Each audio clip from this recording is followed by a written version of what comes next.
ഹരേ രാമ രാമ രാമ ഹരേ ഹരേ ഹരേ കൃഷ്ണ കൃഷ്ണ കൃഷ്ണ ഹരേ ഹരേ ഹരേ രാമ രാമ രാമ രാമ ഹരേ ഹരേ ഹരേ ശ്രീ വിഷ്ണു ചൈതന്യ പ്രഭു നിത്യാനന്ദ ശ്രീ അദ്വൈത ഗദാധര ശ്രീവാസാദി ഗൗര ഭക്തവൃന്ദ ഹരേ കൃഷ്ണ രാജി ഹരേ കൃഷ്ണ. ഹരേ കൃഷ്ണ. ഹരേ കൃഷ്ണ. എല്ലാവർക്കും പ്രണാമം. ഹരേ കൃഷ്ണ. ഓം നമോ ഭഗവതേ വാസുദേവായ. ഓം നമോ ഭഗവതേ വാസുദേവായ. ഓം നമോ ഭഗവതേ വാസുദേവായ. ഓം അജ്ഞാനതിമിരാന്ധസ്യ ജ്ഞാനാഞ്ജനശലാകയ ചക്ഷുരുന്മീലിതം യേന തസ്മൈ ശ്രീ ഗുരവേ നമഃ. നമോ വിഷ്ണുപാദായ കൃഷ്ണപ്രേഷ്ഠായ ഭൂതലേ ശ്രീമതേ ഭക്തിവേദാന്ത സ്വാമിനിധി നാമിനേ. നമസ്തേ സരസ്വതേ ദേവേ ഗൗരവാണി പ്രചാരിണേ നിർവിശേഷ ശൂന്യവാദി പാശ്ചാത്യദേശധാരിണേ. ജയ ശ്രീ കൃഷ്ണ ചൈതന്യ പ്രഭു നിത്യാനന്ദ ശ്രീ അദ്വൈത ഗദാധര ശ്രീവാസാദി ഗൗര ഭക്തവൃന്ദ. ഹരേ കൃഷ്ണ കൃഷ്ണ കൃഷ്ണ ഹരേ ഹരേ ഹരേ രാമ രാമ രാമ ഹരേ ഹരേ. ഹരേ കൃഷ്ണ. നിഗമകൽപതരോർഗളിതം ഫലം സുഖമുഖാമൃതദ്രവ സംയുതം പിബത ഭാഗവതം രസമാലയം മുഹുരഹോ രസികാ ഭുവി ഭാവുകാഃ. നാരായണം നമസ്കൃത്യം നരം ചൈവ നരോത്തമം ദേവീം സരസ്വതീം വ്യാസം തതോ ജയമുദിരയേത്. നഷ്ടപ്രായേഷു ഭദ്രേഷു നിത്യം ഭാഗവത സേവയ ഭഗവതേ ഉത്തമ ശ്ലോകേ ഭക്തിർഭവതി നൈഷ്ഠികീ.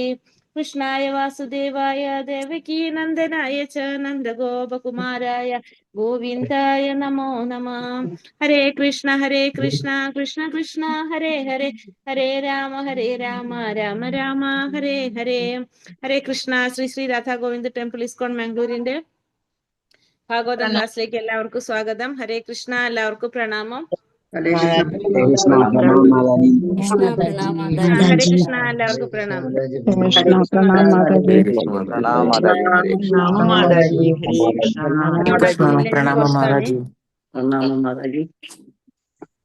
കൃഷ്ണ. ഹരേ കൃഷ്ണ. പ്രണാമം. അപ്പൊ നമ്മള് ശ്ലോകം 24-25 ശ്ലോകമാണ് നമ്മൾ എടുക്കേണ്ടത് അല്ലെന്ന്. ഹരേ കൃഷ്ണ. ശ്ലോകത്തിലേക്ക് പോകേണ്ട നേരം ഇന്ന് വീട്ടിലെ പുറത്താണ്. ഹരേ കൃഷ്ണ. ഓം നമോ ഭഗവതേ വാസുദേവായ. ഒരു സെക്കൻഡ് ഷെയർ ചെയ്യുന്നല്ലേ. ഇന്നലെ നമ്മൾ എന്താ പറഞ്ഞത്?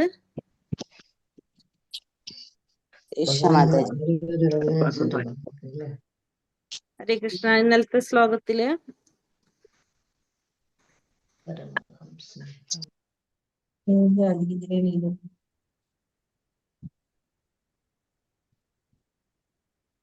ഇന്നലെ ശുഭദേവ ഭഗവാനുമായിട്ടുള്ള ബന്ധം പറഞ്ഞു മാതാജി. ഇന്നലെ നമ്മൾ എന്താ കണ്ടത്? ഒരു മിനിറ്റ് ഭഗവാനെ കുറിച്ച്. ഭഗവാനെ പൂർണ്ണമായും ആശ്രയിക്കുന്നതാണ് യഥാർത്ഥ പരിത്യാഗം. അതെ, ഭഗവാൻ ഫസ്റ്റ് നമ്മൾ 21ാമത്തെ ശ്ലോകത്തിൽ നമ്മൾ കണ്ടു. ഭഗവാൻ ആരാണ്? പരമദിവ്യോത്തമ പുരുഷനായിട്ടുള്ള ഭഗവാൻ ശ്രീകൃഷ്ണൻ ഭഗവാൻ തന്നെയാണ് പരമദിവ്യോത്തമ പുരുഷൻ, വേറെ ആരുമല്ല. ഭഗവാൻ ആരാണ് പരമദിവ്യോത്തമ പുരുഷനായിട്ടുള്ളത്? ഭഗവാൻ ശ്രീകൃഷ്ണൻ തന്നെയാണെന്ന് പറഞ്ഞു. അത് കഴിഞ്ഞിട്ട് എല്ലാവരും ഭഗവാന് സേവനം ചെയ്തുകൊണ്ടിരിക്കുന്നവരാണെന്ന് പറഞ്ഞു അല്ലെ. പിന്നെ അവരെ പരമഹംസർ എന്ന് പറയുന്നു. അതെ, 4 സമ്പ്രദായത്തെ കുറിച്ച് പറഞ്ഞു. 4 സമ്പ്രദായത്തിലുള്ളവരും എന്ത് ചെയ്തുകൊണ്ടിരിക്കുകയാണ്? എല്ലാവരുടെയും ലക്ഷ്യം ഭക്തിയുത സേവനം തന്നെയാണ്, ഭഗവാനെ തന്നെയാണെന്ന് പറഞ്ഞു. ഇന്നത്തെ ശ്ലോകത്തില് ഭഗവത് സേവനം സ്വീകരിക്കുന്നവര് പരഹംസർ എന്ന് പറയും. പിന്നെ പരമഹംസരെ കുറിച്ച് ആത്മപരിത്യാഗം എന്ന് പറയുന്നത് ഭഗവാന്റെ കൃപയെ പൂർണ്ണമായി ആശ്രയിക്കുക എന്നതാകുന്നു. ബ്രഹ്മമായിട്ടും പരമാർത്ഥമായിട്ടും ഭഗവാൻ തന്നെയാണ്. പരിപൂർണവും നിരപേക്ഷവുമായ പരമസത്യം അനന്തമാകുന്നു. ഭഗവാൻ നിർവ്യക്തിഗതനും വ്യക്തിഗതനും കേന്ദ്രീകൃതനുമാണ്. ഒരു ഭക്തൻ ഓരോ ജീവാത്മനെയും ഭഗവാനുമായി ബന്ധപ്പെടുത്തി സ്നേഹിക്കുന്നു. സർവവ്യാപിയായി എവരുടെയും ആത്മാവിലും ഹൃദയത്തിലും കൂടി മാതാജിനെ കാണാനില്ലോ. പുറത്തുണ്ടെന്ന് പറഞ്ഞില്ല. പുറത്ത് ഹരേ കൃഷ്ണ, കേൾക്കുന്നുണ്ടോ? ഞാൻ അല്ല കേൾക്കുന്നുണ്ട്. മാതാജി കാണുന്നുണ്ട്. മാതാജി കേൾക്കുന്നുണ്ട്. ശബ്ദം കേൾക്കുന്നുണ്ട്, പക്ഷെ ആളെ കാണാനില്ല. വരും മാതാജി. ഞാന് ഹരേ കൃഷ്ണ. അല്ല, ഞാന് വണ്ടിയിലാണ് മാതാജി. അപ്പൊ അത് കാരണം കൊണ്ട് video okay okay okay video ശരി. ഓണാക്കാത്തല്ലേ. ഹരേ കൃഷ്ണ മാതാജി. ഹരേ കൃഷ്ണ. ഹരേ കൃഷ്ണ മാതാജി. അപ്പൊ നമ്മള്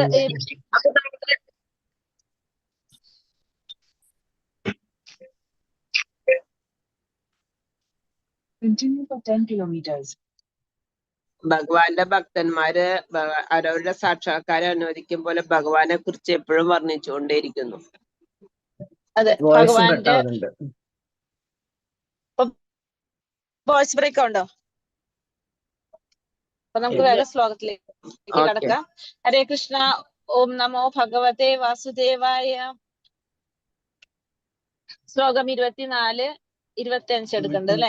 ഏകതാതനുരുദ്യമ്യ വിചരൻ മൃഗയാം വനെ മൃഗാനാനുഗത ശ്രാന്ത ശ്രുതീത സൃഷ്ടിതോ വൃശം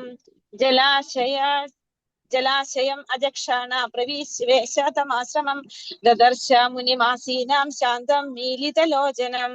ഹരേ കൃഷ്ണ, ചൊല്ലിക്കോളൂ. കൃഷ്ണ നമോ ഭഗവതേ വാസുദേവായ.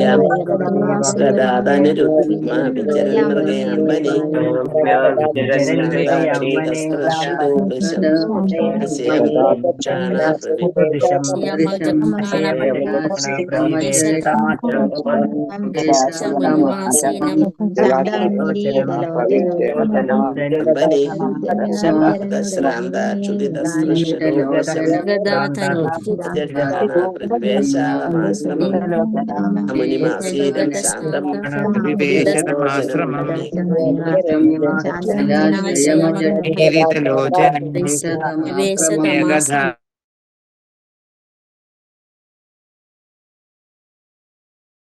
കൃഷ്ണ.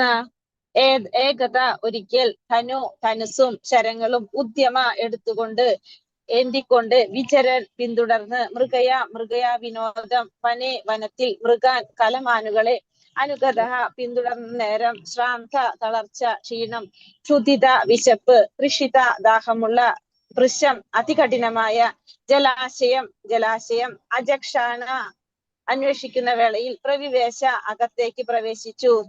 ആ വിസ്തൃതമായ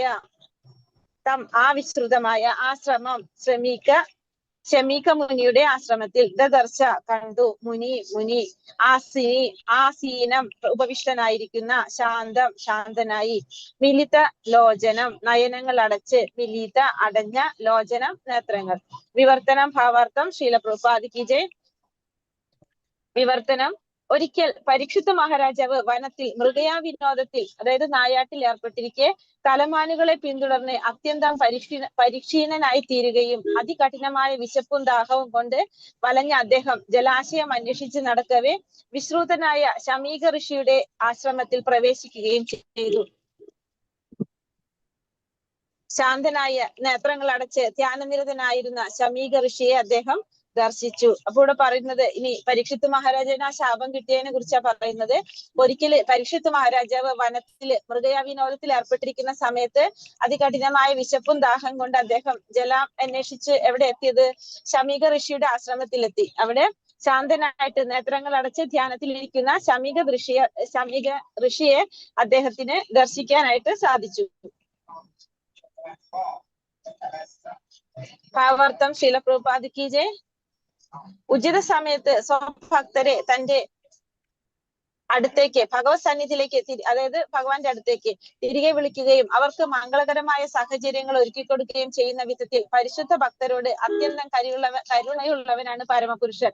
പരീക്ഷിത്ത് മഹാരാജാവ് ഭഗവാന്റെ പരിശുദ്ധ ഭക്തനായിരുന്നു. ആകയാൽ അത്യന്തം പരിക്ഷീണനായി തീരാനും അതികഠിനമായ വിശപ്പും ദാഹവും അനുഭവപ്പെടാൻ തക്കവിധം യാതൊരു കാരണവും അദ്ദേഹത്തിന് ഇല്ലായിരുന്നു. എന്തെന്നാൽ ഒരു ഭഗവത് ഭക്തൻ ഒരിക്കലും അത്തരം ശാരീരിക അവസ്ഥകളാൽ ആകുലീകരിക്കപ്പെടുകയില്ല. എന്നാൽ ഭഗവതേച്ഛയാൽ അത്തരം ഒരു ശുദ്ധ ഭഗവത് ഭക്തൻ പോലും അവന്റെ ലൗകികമായ പ്രവർത്തനങ്ങൾ പരിത്യജിക്കാൻ വേണ്ടി അനുകൂലമായ ഒരു സന്ദർഭം സൃഷ്ടിക്കുവാനായി മാത്രം പ്രതീകമായ ക്ഷീണവും വിശപ്പും ദാഹമുള്ളവനായി തീരുന്നു.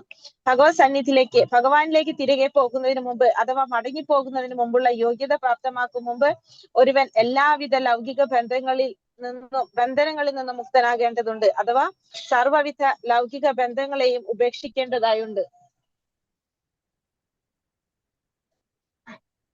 ആകയാൽ എപ്പോൾ ഒരു ഭക്തൻ ലൗകിക വ്യാപാരങ്ങളിൽ അത്യന്തം ആകർഷിതനാകുന്നുവോ അപ്പോൾ ലൗകിക കാര്യങ്ങളിൽ അവന് വിരക്തി വരുത്തുവാനായി ഭഗവാൻ അതിനുതകുന്ന സാഹചര്യം സൃഷ്ടിക്കുന്നു. ഭക്തൻ ലൗകിക കാര്യങ്ങൾ വ്യാപൃതനാണെങ്കിൽ പോലും ഭഗവാൻ തന്റെ പരിശുദ്ധ ഭക്തനെ ഒരിക്കലും വിസ്മരിക്കുകയില്ല. ചിലപ്പോഴൊക്കെ അദ്ദേഹം ഭക്തന് അസന്തുഷ്ടങ്ങളായ അവസ്ഥകൾ സൃഷ്ടിക്കുന്നു അഥവാ അദ്ദേഹം ഭക്തരെ ക്ലേശങ്ങളിൽ അകപ്പെടുത്തുന്നു. അപ്രകാരം ഭക്തൻ എല്ലാവിധ ലൗകിക കാര്യങ്ങളും ഉപേക്ഷിക്കാൻ നിർബന്ധിതനായി തീരുന്നു. ഭഗവാൻ നൽകുന്ന ഈ സൂചനകളെ ഭക്തന് മനസ്സിലാക്കാൻ കഴിയുന്നു. എന്നാൽ മറ്റുള്ളവർ അതിനെ ക്ലേശകരമെന്ന് വിചാരിക്കുന്നു. ഭഗവത്ഗീത ഉപദേശിക്കാൻ പരീക്ഷിത്ത് മഹാരാജാവിന്റെ പിതാമഹനായ അർജുനൻ ഒരു നിമിത്തമായതുപോലെ. അപ്പോൾ പറയുന്നത് ഉചിതമായ സമയത്ത് സ്വന്തം ഭക്തരെ ഭഗവാന്റെ അടുത്തേക്ക് തിരികെ വിളിക്കും. അവർക്ക് മംഗളകരമായ അതിനു വേണ്ടിയിട്ട് അവർക്ക് മംഗളകരമായിട്ടുള്ള സാഹചര്യങ്ങൾ ഒരുക്കി കൊടുക്കുകയും ചെയ്യുന്ന വിധത്തില് അത്രയും പരിശുദ്ധ ഭക്തന്മാരോട് കരുണയുള്ളവനാണ് ആര്? ഭഗവാൻ. പരീക്ഷിത്ത് മഹാരാജാവ് ഭഗവാന്റെ പരിശുദ്ധ ഭക്തനായത് കൊണ്ട് തന്നെ അദ്ദേഹത്തിന് അതികഠിനമായിട്ടുള്ള വിശപ്പും ദാഹവും അനുഭവപ്പെടാൻ തക്കവിധം ഒരു കാരണവും ഇല്ലായിരുന്നു. പക്ഷേ ഇവിടെ എന്താ പറഞ്ഞത്? ഒരു ഭഗവത് ഭക്തൻ ഒരിക്കലും അത്തരം ശാരീരിക ആവശ്യകതകളാൽ ആകുലീകരിക്കപ്പെടുകയും ഇല്ല. എന്നാൽ ഭഗവാന്റെ ഇച്ഛയ്ക്കനുസരിച്ച് അത്തരം ഒരു ശുദ്ധ ഭക്തൻ പോലും അവന്റെ ലൗകികമായ പ്രവർത്തനങ്ങൾ പരിത്യജിക്കാൻ വേണ്ടി അനുകൂലമായൊരു സന്ദർഭം അവിടെ സൃഷ്ടിക്കുകയാണ് ചെയ്യുന്നത്. വിശപ്പും ദാഹവും അങ്ങനെ ഒരു സന്ദർഭമായിട്ടാണ് അവിടെ വരുന്നത്. ഭഗവത് സന്നിധിയിലേക്ക് ഭഗവാനിലേക്ക് തിരികെ പോകുന്നതിന് മുമ്പ് അഥവാ മടങ്ങി പോകുന്നതിനുള്ള യോഗ്യത എന്ന് പ്രാപ്തമാക്കും മുമ്പ് ഒരുവൻ എല്ലാ വിധത്തിലുള്ള ഈ ലൗകിക ബന്ധങ്ങളിൽ നിന്നും അല്ലെങ്കിൽ ബന്ധനങ്ങളിൽ നിന്നും മുക്തരാകേണ്ടത് അത്യാവശ്യമാണ്. അല്ലെങ്കിൽ അഥവാ സർവ്വവിധ ലൗകിക ബന്ധങ്ങളെയും ഉപേക്ഷിക്കേണ്ടതായിട്ടുണ്ട്. അപ്പൊ നമ്മൾ ഭഗവത് സാന്നിധ്യത്തിലേക്ക് തിരികെ പോകുന്നതിന് മുമ്പ് എന്ത് വേണം? എല്ലാ തരത്തിലുള്ള ലൗകിക ബന്ധനങ്ങളും അല്ലെങ്കിൽ ബന്ധങ്ങളും നിന്ന് നമ്മൾ മോചിതനാകേണ്ടത് അത്യാവശ്യമാണ്. ആകയാൽ എപ്പോൾ ഒരു ഭക്തൻ ലൗകിക വ്യാപാരങ്ങളിൽ അത്യന്തം ആകർഷിതനാകുന്നുവോ അപ്പോൾ ലൗകിക കാര്യങ്ങളിൽ അവന് വിരക്തി വരുത്താനായിട്ട് ഭഗവാൻ അതിനുതകുന്ന സാഹചര്യം സൃഷ്ടിക്കുന്നു. അപ്പൊ അതിനു വേണ്ടിയിട്ട് ഭഗവാൻ എന്ത് ചെയ്യാണ്? അതിനനുസൃതമായിട്ടുള്ള ഒരു സാഹചര്യം ഒരു ശുദ്ധഭക്തന് സൃഷ്ടിച്ചു കൊടുക്കുകയാണ് ചെയ്യുന്നത്. ഭക്തൻ ലൗകിക കാര്യങ്ങളിൽ വ്യാപൃതനാണെങ്കിൽ പോലും ഭഗവാൻ തന്റെ പരിശുദ്ധ ഭക്തനെ ഒരിക്കലും വിസ്മരിക്കുന്നില്ല. ഭഗവാൻ ഒരിക്കലും ഒരു ഭക്തൻ ഭൗതികമായിട്ടുള്ള അല്ലെങ്കിൽ ലൗകികമായ കാര്യങ്ങളില് വ്യാപൃതനാണെങ്കിലും ഭഗവാൻ ഒരിക്കലും എന്ത് ചെയ്യുന്നില്ല? ആ ഭക്തനെ വിസ്മരിക്കുന്നില്ല. ചിലപ്പോഴൊക്കെ അദ്ദേഹം ഭക്തന് അസന്തുഷ്ടങ്ങളായ അവസ്ഥകൾ സൃഷ്ടിക്കുന്നു. അപ്പൊ പല സമയത്തും ഭഗവാൻ എന്ത് ചെയ്യും? ഭക്തൻ അസന്തുഷ്ടമായി തോന്നുന്ന അവസ്ഥകൾ ഭഗവാൻ സൃഷ്ടിക്കും. അഥവാ അദ്ദേഹം ഭക്തരെ ക്ലേശങ്ങളിൽ അകപ്പെടുത്തുന്നു. അപ്രകാരം ഭക്തൻ എല്ലാവിധ ലൗകിക കാര്യങ്ങളും ഉപേക്ഷിക്കാൻ നിർബന്ധിതനായിത്തീരുന്നു. അപ്പോ സ്വാഭാവികമായിട്ട് എന്ത് സംഭവിക്കും? ആ ഭക്തന് ലൗകിക കാര്യങ്ങള് ഉപേക്ഷിക്കാനായിട്ട് നിർബന്ധിതനാവാണ് ചെയ്യുന്നത്. ഭഗവാൻ നൽകുന്ന ഈ സൂചനകളെ ഭക്തന് മനസ്സിലാക്കാൻ കഴിയുന്നു. അപ്പൊ ശുദ്ധ ഭക്തന് ഭഗവാൻ നൽകുന്ന ഇത്തരം സൂചനകള് മനസ്സിലാക്കാനും സാധിക്കും. എന്നാൽ മറ്റുള്ളവർ ഇതിനെ ക്ലേശകരമെന്ന് വിചാരിക്കുന്നു. പക്ഷെ സാധാരണക്കാരെന്താ വിചാരിക്കുക?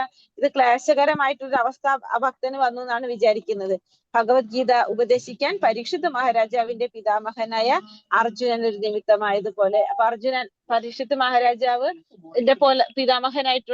പരീക്ഷിത്ത് മഹാരാജാവിന്റെ പിതാമഹനായിട്ടുള്ള അർജുനൻ, നമുക്കറിയാം ഭഗവത്ഗീത ഉപദേശിക്കാനായിട്ട് അർജുനൻ ഒരു നിമിത്തമാവാണ് ചെയ്തത്. അതേപോലെ തന്നെയാണ് ഇവിടെ നടക്കുന്നത്. ശ്രീമദ് ഭാഗവതം ആവിഷ്കാരത്തിന് ശ്രീകൃഷ്ണ ഭഗവാനാൽ പരീക്ഷിത്ത് മഹാരാജാവ് കാരണമാകേണ്ടി വന്നു. അപ്പൊ ശ്രീമദ് ഭാഗവതം ആവിഷ്കരിക്കാനായിട്ട് ഭാഗവതത്തിന്റെ ആരംഭത്തിന് ആരാണ് കാരണമായത് വന്നത്? പരീക്ഷിത്ത് മഹാരാജാവ് ഒരു കാരണമാകേണ്ടി വന്നു. ഭഗവാനാൽ പരീക്ഷിത്ത് മഹാരാജാവ് കാരണമാകേണ്ടി വന്നു. ഭഗവതേച്ഛയാൽ കുടുംബ ബന്ധങ്ങളുടെ മായിക വലയത്തിൽ അർജുനൻ അകപ്പെട്ടില്ലായിരുന്നെങ്കിൽ അസ്വസ്ഥരായ അഥവാ ഉത്കണ്ഠാകുലരായ സർവ്വജനങ്ങളുടെയും നന്മയ്ക്കായി ഭഗവാനാൽ ഭഗവത്ഗീത ഉപദേശിക്കപ്പെടുമായിരുന്നില്ല. അപ്പൊ ഇവിടെ അർജുനന് ഭഗവത്ഗീത ഉപദേശിക്കാൻ കാരണം എന്താണ്? ആ കുടുംബ വലയത്തിൽ പെട്ട് അർജുനൻ അത്രയും ഉത്കണ്ഠാകുലനായതുകൊണ്ടാണ് അർജുനന് ഭഗവാൻ എന്ത് ഉപദേശിച്ചു കൊടുക്കേണ്ടി വന്നത്? ഭഗവത്ഗീത ഉപദേശിച്ചു കൊടുക്കേണ്ടി വന്നത്. എല്ലാവരുടെയും നന്മയ്ക്കായിട്ട് ഭഗവത്ഗീത ഭഗവാനാൽ അങ്ങനെ ഉപദേശിക്കപ്പെട്ടു.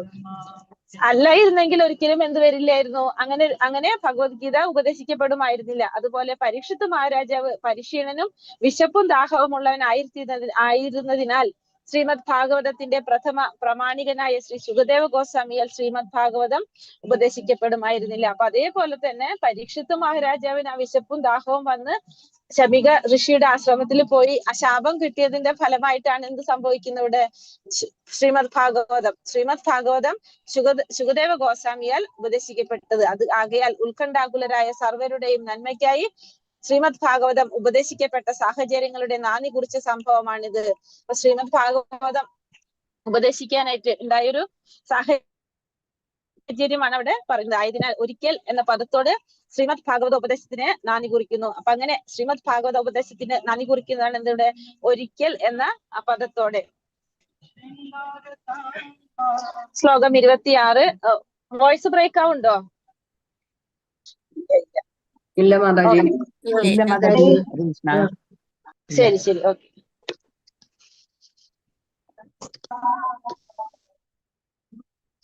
ഹരേ കൃഷ്ണ. പ്രതിരുദ്ധേന്ദ്രിയ പ്രമാണം മനോബുദ്ധിമുപാരതം സ്ഥാനത്രയാത് പരം പ്രാപ്തം ബ്രഹ്മഭൂതാമ വിക്രിയം. പ്രതിരുദ്ധേന്ദ്രിയ പ്രാണം മനോബുദ്ധിമുപാരതം സ്ഥാനത്രയാത് പരം പ്രാപ്തം ബ്രഹ്മഭൂതാമ വിക്രിയം. ചൊല്ലിക്കോളൂ. ഹരേ കൃഷ്ണ. നമോ ഭഗവതേ വാസുദേവായ. ഭാരതം മനോബുദ്ധിം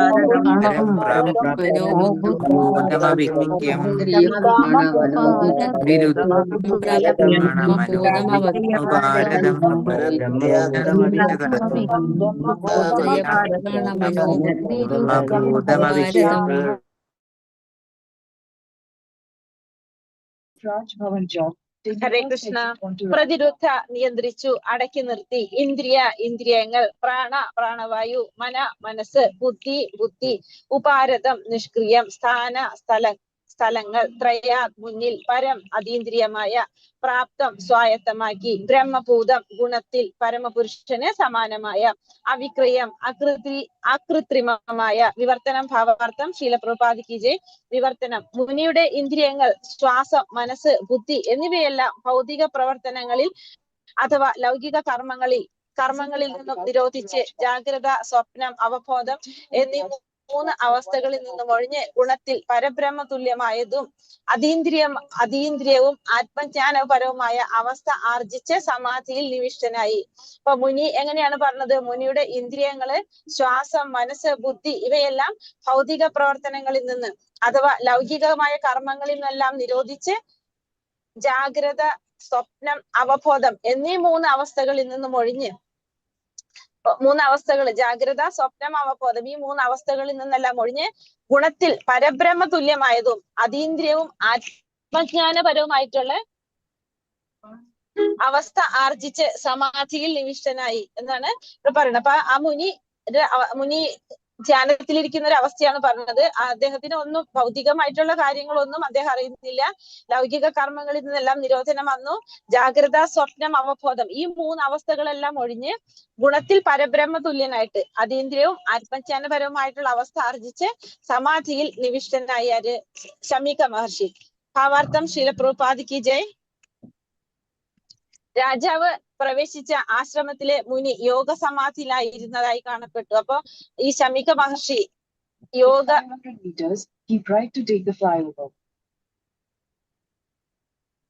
രാജാവ് പ്രവേശിച്ച ആശ്രമത്തിൽ ആ മുനി യോഗ സമാധിയിലായിരുന്നതായിട്ടാണ് കാണപ്പെടുന്നത്. അതീന്ദ്രിയത സംബന്ധിച്ച സൈദ്ധാന്തികമായ ജ്ഞാനം ശാരീരികവും മാനസികവുമായ പ്രവർത്തനങ്ങളിലൂടെ സമാധി പ്രാപിക്കുന്ന യഥാർത്ഥ ആത്മസാക്ഷാത്കാരം വളരെ അംഗീകൃതമായ ഭക്തിയോഗ പ്രക്രിയ അഥവാ ഭഗവാന്റെ ഭക്തിര സേവനത്തിൽ ഇന്ദ്രിയങ്ങളെ നിരതമാക്കൽ എന്നീ 3 പ്രക്രിയകളാൽ അതീന്ദ്രിയ അവസ്ഥ പ്രാപ്തമാക്കുന്നു.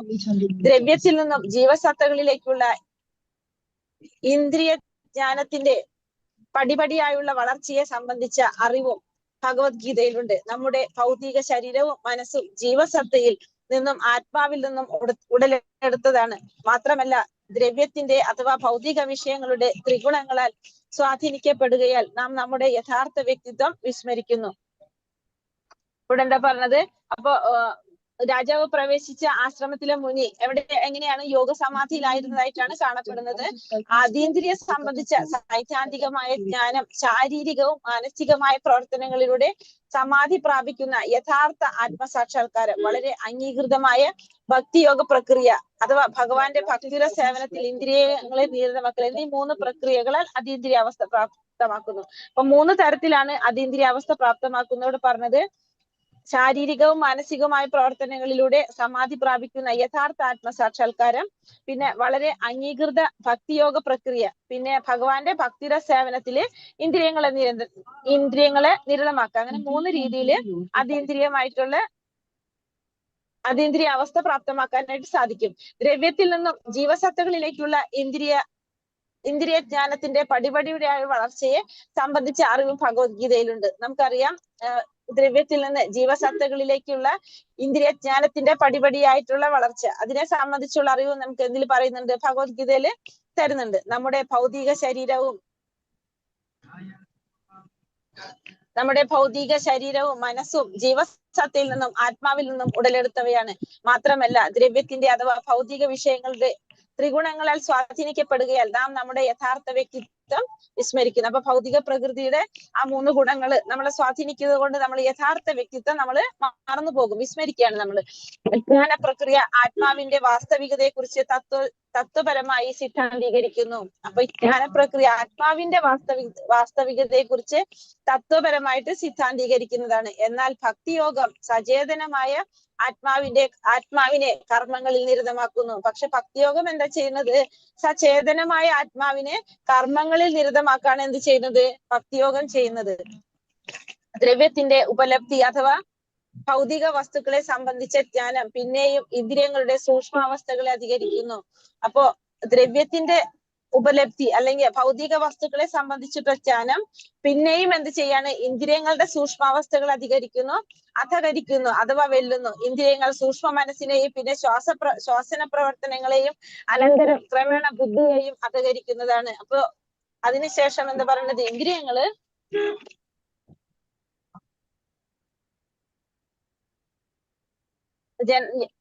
തത്വപരമായ സിദ്ധാന്തീകരിക്കുക. എന്നാൽ ഭക്തിയോഗം സചേതനപരമായ ആത്മാവിനെ കർമ്മങ്ങളിൽ നിരതരാക്കുന്നു. ദ്രവ്യത്തിന്റെ അഥവാ ഭൗതിക വിഷയങ്ങളിലെ ത്രിഗുണങ്ങളാൽ സ്വാധീനിക്കപ്പെടുകയാൽ നാം നമ്മുടെ യഥാർത്ഥ വ്യക്തിത്വം നമ്മൾ വിസ്മരിക്കും. ജ്ഞാനപ്രക്രിയ ആത്മാവിന്റെ വാസ്തവതയെ കുറിച്ച് തത്വപരമായിട്ട് സിദ്ധാന്തീകരിക്കുന്നതാണ്. എന്നാൽ ഭക്തിയോഗം സചേതനമായിട്ടുള്ള ആത്മാവിനെ കർമ്മങ്ങളിൽ നിരതമാക്കുന്നതാണ് എന്ത്? ഭക്തിയോഗം എന്ന് പറയുന്നത്. ദ്രവ്യത്തിന്റെ ഉപലബ്ധി അഥവാ ഭൗതിക വസ്തുക്കളെ സംബന്ധിച്ച ജ്ഞാനം പിന്നെയും ഇന്ദ്രിയങ്ങളുടെ സൂക്ഷ്മാവസ്ഥകളെ അധകരിക്കും അഥവാ വെല്ലുന്നു. ഇന്ദ്രിയങ്ങൾ സൂക്ഷ്മ മനസ്സിനെയും പിന്നെ ശ്വസന പ്രവർത്തനങ്ങളെയും അനന്തരം ക്രമേണ ബുദ്ധിയെയും അധകരിക്കുന്നവയാണ് അഥവാ വെല്ലുന്നവയാണ്. യോഗ പ്രക്രിയയിലെ യാന്ത്രിക പ്രവർത്തനങ്ങളിലൂടെ അഥവാ ഇന്ദ്രിയ സംയമനം പാലിച്ച് ധ്യാനം പരിശീലിക്കുന്നതിലൂടെ ശ്വസന പ്രക്രിയയെ നിയന്ത്രിച്ച് ബുദ്ധി അർപ്പിച്ച് അതീന്ദ്രിയാവസ്ഥയിലേക്ക് ഉയരുന്നു. അപ്രകാരം ബുദ്ധിക്ക് അതീതമായ സാക്ഷാത്കാരം ജീവാത്മാവ് സാധ്യമാക്കുന്നു. ഈ സമാധി എല്ലാ ശാരീരിക പ്രവർത്തനങ്ങൾക്കും വിരാമമിടുന്നു. ഈ അവസ്ഥയിലാണ് രാജാവ് മുനിയെ ദർശിച്ചത്. കൂടാതെ താഴെ വർണ്ണിക്കുന്ന പ്രകാരത്തിലും രാജാവ് മുനിയെ ദർശിച്ചു. അപ്പൊ ഈ രാജാവ് മുനിയെ ദർശിച്ചപ്പോഴത്തെ അവസ്ഥയാണ് പറയുന്നത്. പൂർണ്ണമായിട്ടും ധ്യാനത്തിലിരിക്കുന്ന ഒരു അവസ്ഥയാണ് അദ്ദേഹത്തിന്, അല്ലെ? പൂർണ്ണമായിട്ടും അദ്ദേഹം യോഗ സമാധിയിലായിരുന്നു എന്ന് മനസ്സിലാക്കി നമ്മള്. അതുപോലെ തന്നെ അതീന്ദ്രിയ അവസ്ഥയിലേക്കാണ് ഉയർന്നിരിക്കുന്നതായിട്ടാണ് ആർക്ക് കാണാൻ സാധിക്കുന്നത്? രാജാവിനെ കാണാനായിട്ട് സാധിക്കുന്ന പ്രകാരം ബുദ്ധിക്ക് അതീതമായിട്ടുള്ള സാക്ഷാത്കാരം ജീവാത്മാവിന് സാധ്യമാക്കിയത്.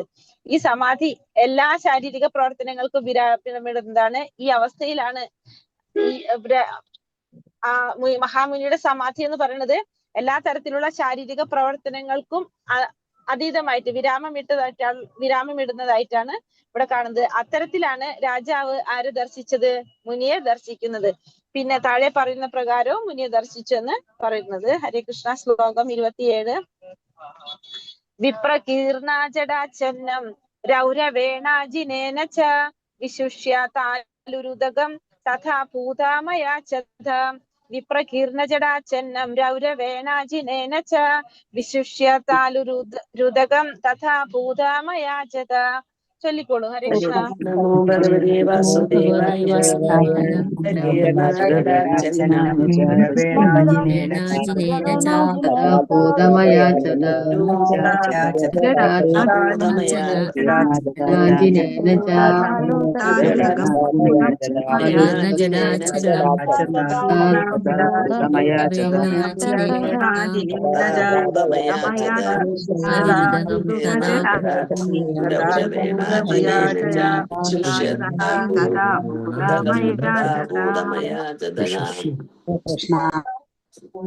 ഹരേ കൃഷ്ണ. ഹരേ കൃഷ്ണ. വിപ്രകീർണ സർവം പ്രകീർണമായ ജഡ ആച്ഛന്നം ജഡധാരി രൗരവേണ മാനിന്റെ തോലാൽ അജിനേന തോലാൽ ച വിശുഷ്യത് വരണ്ട താലു അണ്ണാക്ക് ഉദകം ജലം തഥാഭൂതം ആ അവസ്ഥയിൽ അയാചത ആരാഞ്ഞു. വിവർത്തനം ഭാവാർത്ഥം ശ്രീല പ്രഭുപാദ് കി ജയ്. വിവർത്തനം ധ്യാനനിമഗ്നനായ ഋഷി മാൻതോൽ ധരിച്ച് ജട കെട്ടിയ നീണ്ട മുടി ദേഹമാസകലം ചിതറിയ നിലയിൽ കാണപ്പെട്ടു. ദാഹിച്ച് തൊണ്ട വരണ്ട രാജാവ് അദ്ദേഹത്തോട് ജലം ആവശ്യപ്പെട്ടു. അപ്പൊ ആ ഋഷിയെ എങ്ങനെയാണ് കാണപ്പെട്ടത്? മാൻതോൽ ധരിച്ച് ജട കെട്ടിയ മുടി നീണ്ട് ദേഹമാസകലം ചിതറിയ നിലയിലാണ് കാണപ്പെട്ടത്. അപ്പൊ ദാഹിച്ച് തൊണ്ട വരണ്ട രാജാവ് അദ്ദേഹത്തോട് ജലം ആവശ്യപ്പെട്ടു. ഭാവാർത്ഥം ശ്രീല പ്രഭുപാദ് കി ജയ്. ദാഹിച്ചു വലഞ്ഞ രാജാവ് ഋഷിയോട് ജലം ആവശ്യപ്പെട്ടു. രാജാവും ഭഗവാന്റെ അത്തരമൊരു മഹാഭക്തനുമായ പരീക്ഷിത്ത് സമാധിയിൽ നിവിഷ്ടനായ ഋഷിയോട് ജലം ആവശ്യപ്പെട്ടത് തികച്ചും ഭഗവത്കൃതമായിരുന്നു. അല്ലാത്ത പക്ഷം അത്തരമൊരു അതിവിശിഷ്ടമായ സംഭവത്തിന് യാതൊരു സാധ്യതയുമില്ല. അപ്രകാരം പരീക്ഷിത്ത് മഹാരാജാവ് ശ്രീമദ് ഭാഗവതം വെളിപ്പെടുത്താനായി അവിധമുള്ള സുന്ദരമായ അവസ്ഥയിലേക്ക് നിവേശിക്കപ്പെട്ടു. അപ്പൊ ഇവിടെ പറയുന്നത് ഭാവാർത്ഥത്തിൽ എന്താ പറയുന്നത്? ദാഹിച്ചു വലഞ്ഞ രാജാവ് ഋഷിയോട് ജലം ആവശ്യപ്പെട്ടു. അപ്പൊ ഋഷി ശരിക്കും സമാധിയിലിരിക്കുകയാണ്. എന്നിട്ട് രാജാവ് ഭഗവത് ഭക്തനായിട്ടുള്ള ആ രാജാവ് പരീക്ഷിത്ത് മഹാരാജാവ് സമാധിയിൽ നിവിഷ്ടനായ ഋഷിയോടാണ് ജലം ആവശ്യപ്പെട്ടത്. തികച്ചും അതെന്താണ്? ഭഗവത്കൃതമായിട്ട് തന്നെയായിരിക്കും. ഭഗവാന്റെ ഇച്ഛയനുസരിച്ചാണ് അത് അവിടെ നടക്കുന്നത്. അല്ലെങ്കിൽ ഒരിക്കലും സമാധിയിലിരിക്കുന്ന ഇത്തരത്തില് എന്ത് ചെയ്യണമെന്നില്ല, ജലം ആവശ്യപ്പെടുന്നില്ല. പക്ഷെ അത് രാജാവ് അത് ചെയ്തത് തികച്ചും ഭഗവാന്റെ കൃതം അനുസരിച്ച് തന്നെയായിരുന്നു. അല്ലാത്ത പക്ഷം അത്തരം ഒരു അതിവിശിഷ്ടമായ സംഭവത്തിന് അവിടെ യാതൊരു സാധ്യതയുമില്ല. അപ്രകാരം പരീക്ഷിത്ത് മഹാരാജാവ് ശ്രീമദ് ഭാഗവതം വെളിപ്പെടുത്താനായി അവിധമുള്ള അസുന്ദരമായ അവസ്ഥയിലേക്ക് നിവേശിക്കപ്പെട്ടു. അപ്പൊ രാജാവ് പരീക്ഷിത്ത് മഹാരാജാവിനാൽ അവിടെ ആ ഭാഗവതം ആരംഭത്തിന് തുടക്കം കുറിക്കാനായിട്ടാണ് ഈ ഒരു സന്ദർഭം അവിടെ ഭഗവാന്റെ ഇച്ഛയ്ക്കനുസരിച്ച് അവിടെ നടക്കുന്നത്. ഹരേ കൃഷ്ണ. ശ്ലോകം 28. അലപ്ത തൃണഭൂമ്യാധീർ സംപ്രാപ്താർഘ്യാസ് സുനൃതഃ അവജ്ഞാതമിവാത്മാനം മന്യമാനാശു കോപഃ. അലപ്ത തൃണഭൂമ്യാധീർ സംപ്രാപ്താർഘ്യാസ് സുനൃതഃ അവജ്ഞാതമിവാത്മാനം മന്യമാനാശു കോപഃ. ഹരേ കൃഷ്ണ. ചൊല്ലിക്കോളൂ.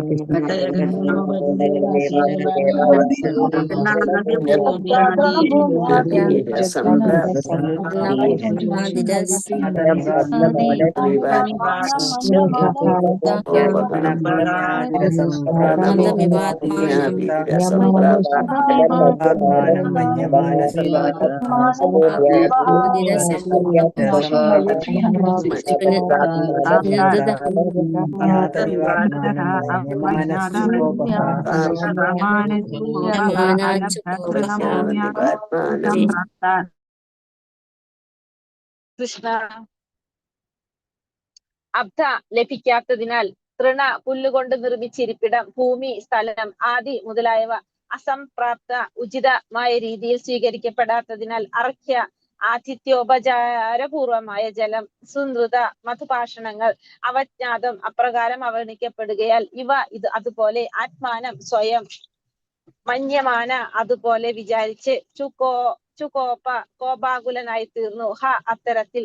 വിവർത്തനം ഭാവാർത്ഥം ശ്രീല പ്രഭുപാദിക്ക് വിവർത്തനം തന്നെ ആതിഥ്യ മര്യാദയോടെ സ്വീകരിച്ചാനയിച്ച് സ്ഥാനവും ഇരിപ്പിടവും നൽകി ഉപവിഷ്ടനാക്കി ആതിഥ്യോപചാരപൂർവമായ ജലം നൽകി മധുരഭാഷണം ചെയ്യാത്തത് അപമാനിക്കുന്നതിനായാണെന്ന് സ്വയം ചിന്തിച്ച് രാജാവ് കോപാകുലനായി തീർന്നു.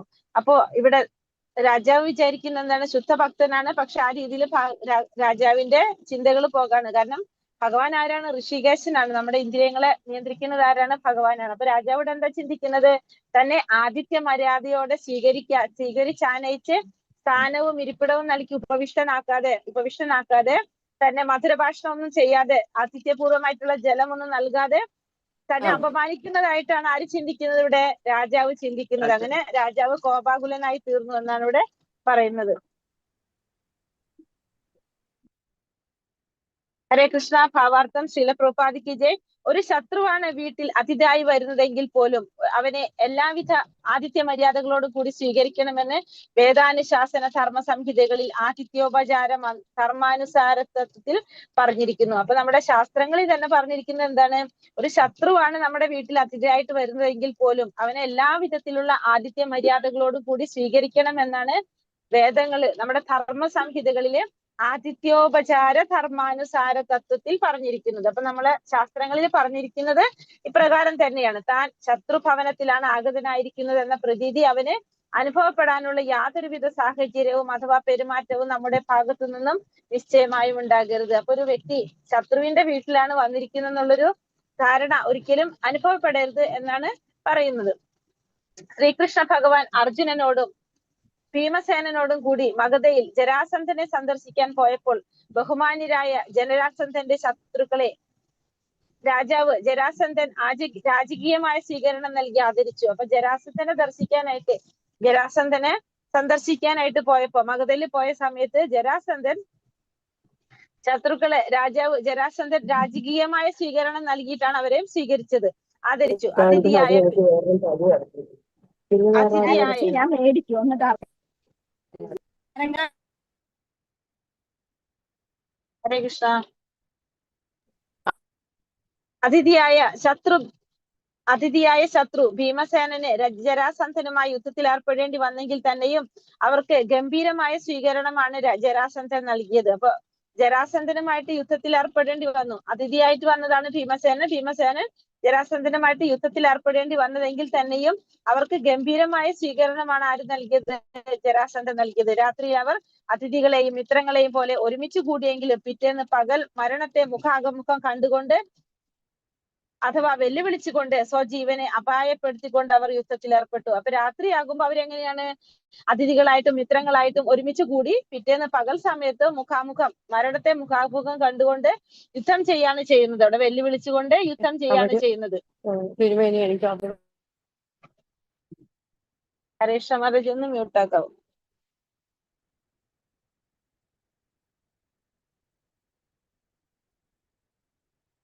അതിഥ്യോപചാരപൂർവമായ ധർമാനുസാരത്വം ഈ വിധത്തിലാകുന്നു. അങ്ങനെയാണ് നമ്മുടെ ധർമ്മം.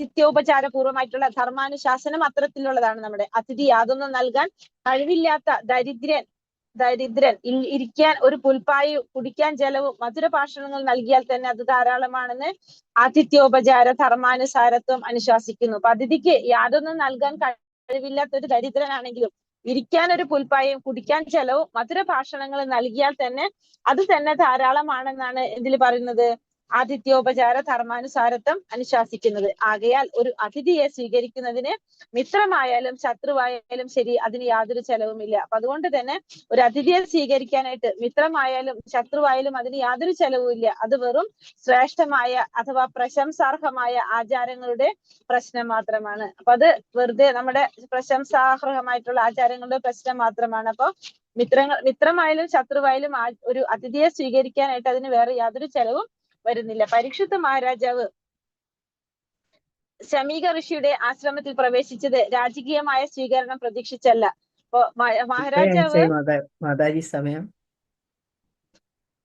സമയം ഞാൻ അറിയുന്നില്ല. ഓക്കെ, നാളെ എടുത്താൽ മതി. അത് ഇത് വായിച്ച് ഹരേഷ് മത ഇത് വായിച്ച് തീർക്കാം. അടുത്ത ക്ലാസ് ഇല്ലെന്നുണ്ട്. ഹരേ കൃഷ്ണ. പരീക്ഷിത്ത് മഹാരാജാവ് ശമീക ഋഷിയുടെ ആശ്രമത്തിൽ പ്രവേശിച്ചത് രാജകീയമായ സ്വീകരണം പ്രതീക്ഷിച്ചല്ല. കാരണം ഋഷികളും മുനിമാരും ഭൗതികമായി സമ്പന്നരല്ലെന്ന് രാജാവിന് അറിയാമായിരുന്നു. പക്ഷെ ഇരിക്കാനായ ഒരു പുൽപ്പായും കുടിക്കാൻ ഒരു പാത്രം ജലവും മധുര ഭാഷണങ്ങളും തനിക്ക് നിഷേധിക്കുമെന്ന് അദ്ദേഹം ഒട്ടും നിലച്ചതേയില്ല. അപ്പൊ അദ്ദേഹം ഒരിക്കലും രാജകീയമായ ഒരു സ്വീകരണം പ്രതീക്ഷിച്ചല്ല അദ്ദേഹം ആരുടെ അടുത്ത് ചെന്നത്? ശമീക ഋഷിയുടെ ആശ്രമത്തിലേക്ക് പോയത്. കാരണം ഋഷികളും ഇതേപോലെ തന്നെ മുനിമാരും ഭൗതികമായി സമ്പന്നരല്ലെന്ന് രാജാവിന് അറിയാം. പക്ഷേ പുൽപ്പായും കുടിക്കാൻ ഒരു അല്പം ജലവും മധുരഭാഷണങ്ങളും തനിക്ക് നിഷേധിക്കുമെന്ന് ആര് കരുതിയില്ല? രാജാവ് കരുതിയില്ല. അദ്ദേഹം ഒരു സാധാരണ അതിഥിയോ ഋഷിയുടെ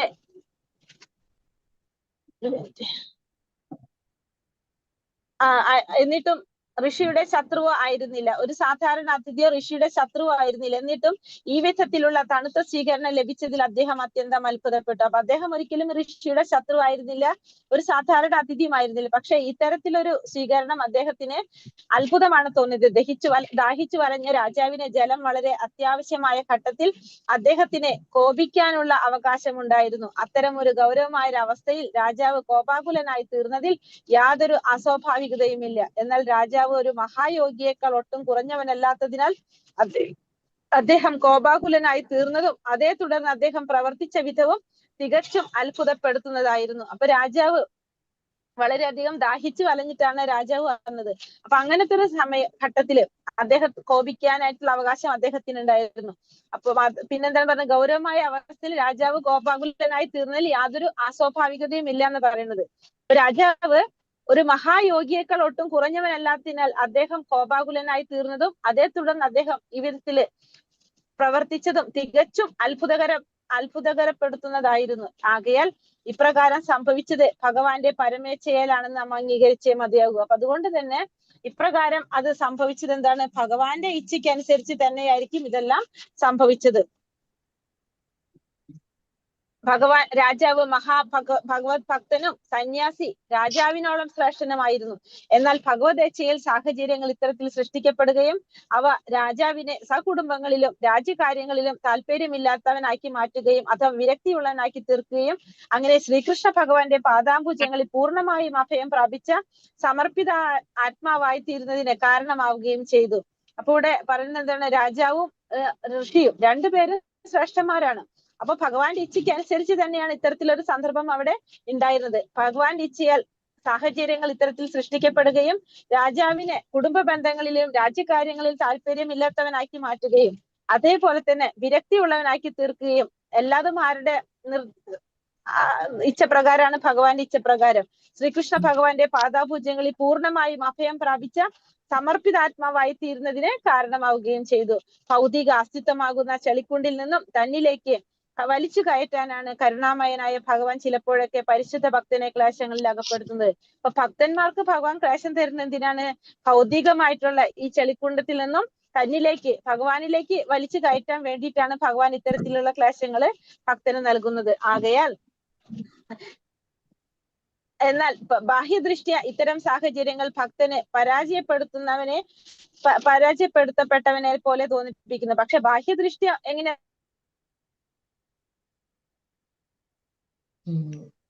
ഭക്തന് പരാജയപ്പെടുത്തപ്പെട്ടവനെ പോലെ തോന്നിപ്പിക്കുന്നു. നെറ്റ് പോയോ? ട്രാവലിംഗ് ആരുടെ സംരക്ഷണത്തിലായിരിക്കും? ഭഗവാന്റെ സംരക്ഷണത്തിലാണ്. ഭക്തന്മാരെപ്പോഴും ഭഗവാന്റെ സംരക്ഷണത്തിലാണ്. അപ്പൊ അതുകൊണ്ട് തന്നെ ഭഗവാൻ ആ ഒരു ഭക്തനെ സംബന്ധിച്ച് പരാജയമായാലും വിജയമായാലും എല്ലാത്തിനും മാർഗദർശി ആരാണ്? ഭഗവാൻ തന്നെയാണ്. പരിശുദ്ധ ഭഗവത് ഭക്തർ എല്ലാ പരാജയങ്ങളെയും അഥവാ ക്ലേശങ്ങളെയും ഭഗവാന്റെ അനുഗ്രഹങ്ങൾക്കായി സ്വീകരിക്കുന്നു. അപ്പൊ ഒരു പരിശുദ്ധ ഭക്തൻ എല്ലാ പരാജയങ്ങളും അഥവാ ക്ലേശങ്ങളെയും ഭഗവാന്റെ അനുഗ്രഹങ്ങൾക്കായി സ്വീകരിക്കുന്നു. അപ്പൊ ഒരു പരിശുദ്ധ ഭക്തൻ എപ്പോഴും എന്ത് ചെയ്യാണ്? എല്ലാ തരത്തിലുള്ള പരാജയങ്ങളും ക്ലേശങ്ങളും ഒക്കെ ഭഗവാന്റെ അനുഗ്രഹമായിട്ടാണ് ആര് കാണുന്നത്? ഒരു ഭക്തൻ കാണുന്നത്. ഹരേ കൃഷ്ണ കൃഷ്ണ കൃഷ്ണ ഹരേ ഹരേ, ഹരേ രാമ രാമ രാമ ഹരേ ഹരേ. വഞ്ചകൽപതരൂപേശ്ച കൃപാ സിന്ധോഭ്യവ ച